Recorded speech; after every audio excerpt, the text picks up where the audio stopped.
everybody lays claim to Rumi, everybody reads Rumi. So I thought, okay, how can I explore this within a work and try to understand how spiritualism is experienced by different kinds of people? My name is Erdem Tasdelen. I am a Turkish-Canadian visual artist working across media, including installations, video, audio, and sculpture. I was born in Turkey, and I moved to Switzerland at the age of 1 and lived there for about 3 years, and then moved back to Turkey, lived in Germany for another 3 years, and then I immigrated to Canada in 2008. I think the fact that I was introduced to so many different cultures at an early age made me curious about different people and different kinds of experiences. I can't say that I am not someone who's affected by all of the polarization in the world. I definitely am. And making art is one of the ways in which I try to resolve this, the way that I understand other people and how I coexist alongside them and get them to try to think about how they coexist with me at the same time. So in a sense, I'm doing all of this because I haven't resolved it, and I have all of these mixed emotions about people who may not necessarily believe in my right to exist.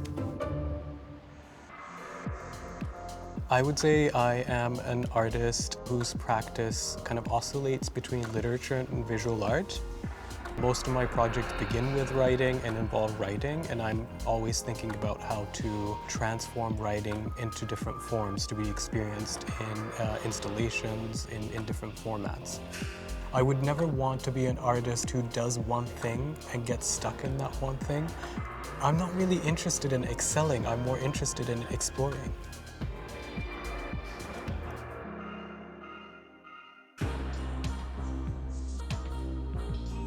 Rumi is a really interesting figure for me and has always been.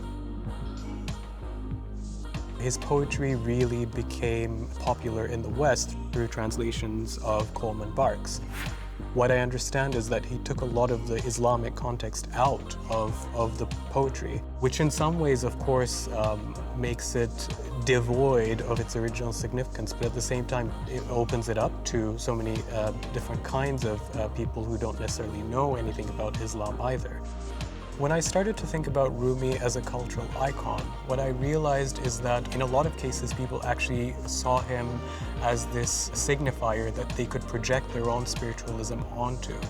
So I thought what I would do is I would write an audio drama that involves 4 characters, each of whom are waking up from a dream in which they've had some sort of transcendental, mystical, spiritual experience, and they start to slowly remember the details of these dreams and share them with one another.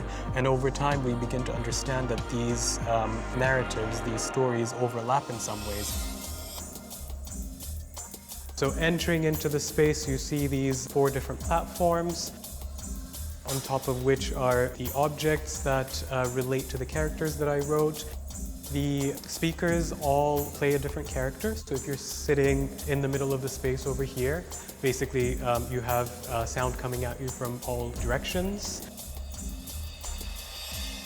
One of the characters represents spirituality through creativity and what they're writing. All we ever want in the end is to tell a good story. A fine story that soothes your throat like sweet honey. One of them represents spirituality through love and intuition. I'm intoxicated by a substance I can neither taste nor see. One of them is talking about togetherness and collective experiences. All together at the same time, they raise their heads and they break into a buoyant song. They sing to me. And finally, the 4th one is looking at spiritualism as a way of fashioning the self and projecting one's sense of self to the outer world.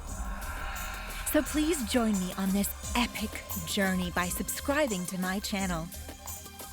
So it's an immersive installation that you're walking into, you're listening to the audio, and then you're also looking at all of these objects, trying to understand how to make sense of them.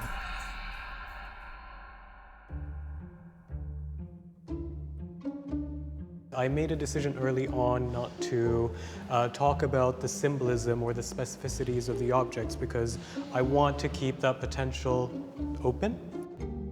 What I want people to do is to come into the space, sit, look around, try to absorb these stories a little bit and see what resonates with them. One of the things that I wanted to do with this was to suggest that we have all of these profound experiences in the world, whether we call them spiritual or not. These are very individual experiences, but at the same time, we're all human and we experience them collectively in some way as well. So we might be, sitting beside one another, not necessarily speaking about this, but we are experiencing something similar, even if we're fundamentally different in our beliefs and in the ways that we live. These experiences should be framed around the notion of openness and love rather than hostility and rigidity. When I encounter a wonderful work of art or literature, I have this profound experience of goosebumps and being shaken to my core. For me, that is spirituality.